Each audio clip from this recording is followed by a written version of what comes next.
السلام عليكم. أخوكم حسن دبوة، وكل عام وانتم طيبين إن شاء الله بقدوم شهر رمضان. أسأل الله يكون شهر خير علينا وعليكم. هذا ريموت طبعا قديم،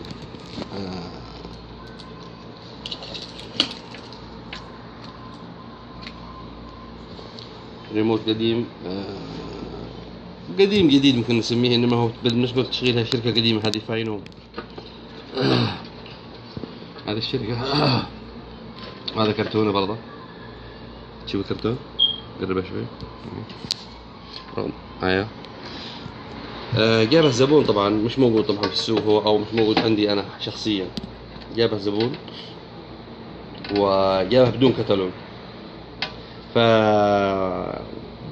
حاولت اني ابحث في الاسلاك عشان نفهم الاسلاك ونفهم تركيبها وطريقتها، وهو مهيأ الان للتركيب. طبعا بركبه ان شاء الله، وبعمل فيه ان شاء الله مقطع اذا قدرنا، بس حبيت اصورها لكم عشان تشوفوا. طبعا الفاينوم، هذا الفيش هنا، شوف هذا، شوف يدي، شوف الالوان لا، هذا مختلف طبعا. هذا الفتح والتصغير، 1 2 3 4 5 6، وهذا قسام دبل يعود، يخرج من الأحمر ويعود إلى فتحة هنا. بس بشكل عام هذولا الفتح والتصغير. كيف بيعرف الفتح والتصغير؟ هنا ننزل بالكاميرا بالله شوية، شوف هذا سلاك قصار وهذا خلوه طويل، هذا طويل، هذا للفتح والتصغير. هذا مقام الأبيض في الريموتات السابقة، الأبيض سادة والأبيض على خط أسود اللي هو الفتح والتصغير. هنا الأزرق والرصاصي، الأزرق والرصاصي مقام البرتقاليات، اللي هو البرتقالي سادة والبرتقالي على خط أسود. الأحمر ذا هو مقام الأصفر سادة والأصفر على خط أسود، وعاملينه هنا بتوصيله. قرب الكاميرا شوية،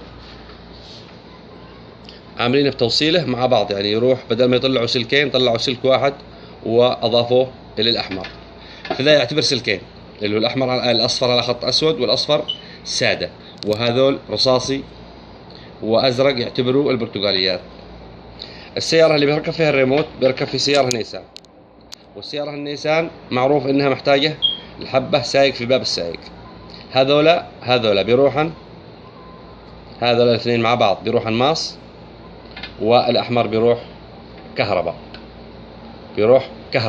بيطلعوا هنا كهرباء وماس فتح تسكير. اوكي، هنا في فيوزات، هنا في المكان ذا في فيوزات ولها مهمة طبعا. بعضها للشنطة تحويل الشحنة، بعضها لتطويل طقة اللي هو الفتح والتسكير يكون طويل أو قصير، وفي بعضها يجي من جوا، يجي زر أو فيوزات صغيرة جوا تجي تخلي الدقة طويلة، مثلا بتركبها في مرسيدس عشان الهواء، أو تخليها قصيرة إذا بتركبها في سيارة بترول أو ديزل. الفيش اللي بعده هنا طبعا تبع البرمجة، يركب الزر ذا هنا. هذا اللي هنا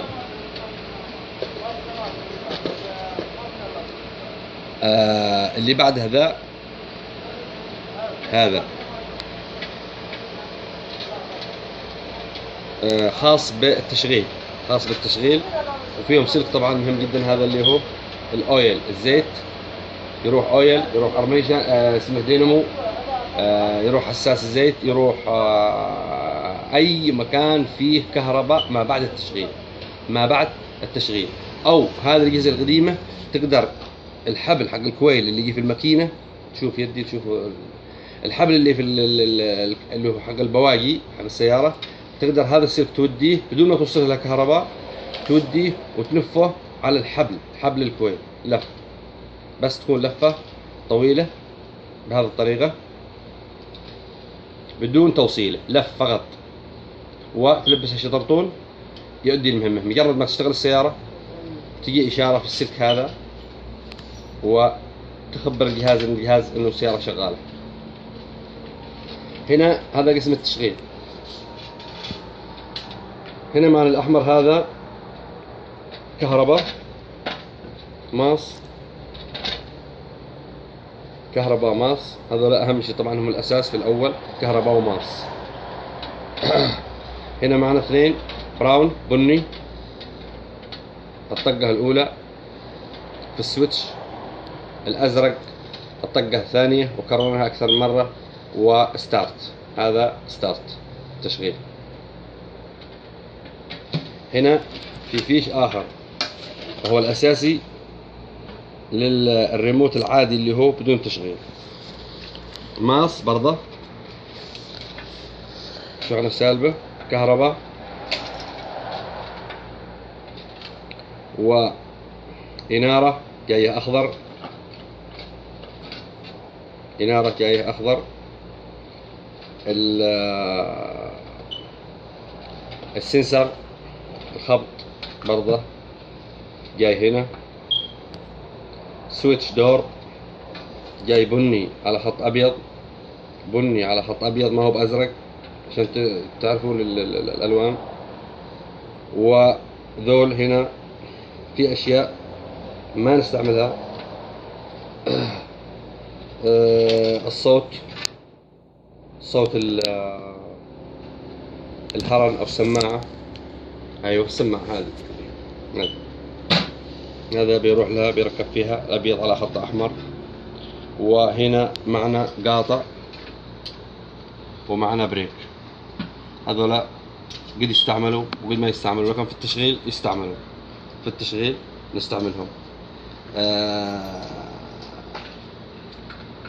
أتمنى أنه وضحنا ألوان الأسلاك، وبعدها بإمكاننا لو ركبنا نعطيكم فكرة عن التشغيل. فكرة التشغيل طبعا هنا ريموت مرسيدس شبح، نفس النظام الشبح، أبو مفتاح.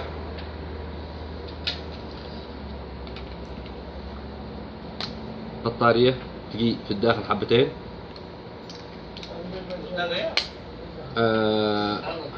الرسمة اللي تشوفها طبعا فيه لمبة تنبهك انه شغال ولا مش شغال. شوف اللمبة فوق مرسوم قفل واضح، قفل. هنا فتح، هنا فتح، وهنا علامة تنبيه او صوت للسيارة، مكان السيارة. عايز يشغل السيارة، بشغل السيارة، طقة هنا طقة هنا، بتاخذ شوية بتشتغل السيارة. اشتغل السيارة بطفيها قبل ما تطفى من نفسها، اطفيها من هنا كبسة اطفيها. هذا فكرة الريموت الفينوم. الباقي هنا هذا بعض الشباب يقول لي بعض القطع كيف الريموتات يا حسن، مش عارف وش هذا. قدامك تشوفه كتاوت قاطع، كتاوت قاطع. مركب فيه هنا نظام دايود او كاشف جرمانيوم، دايود موجود هنا. بس لو تركز ان المكان ذا فاضي، الكورنر، الركن مع الركن هنا سلك، والركن الثاني فاضي، مركب الوسط بس. الركن ذا الزاويه ذي وذي، يعني هنا 85 86 اللي يسمونها الارقام الداخليه، 85 86 موجوده، والوسط هذا موجود. هذا نظام قاطع، ويروح السلك الابيض هذا الى السلك الابيض هنا في القاطع، وهذا يروح مع السويتش، يكون قاطع السياره. هذا يجي سويتش دور، لو الباب خربان معك تقدر تركبه في بوابة السيارة. كل التحية اخواني، اخوكم حسن دبوة، والسلام عليكم ورحمة الله وبركاته.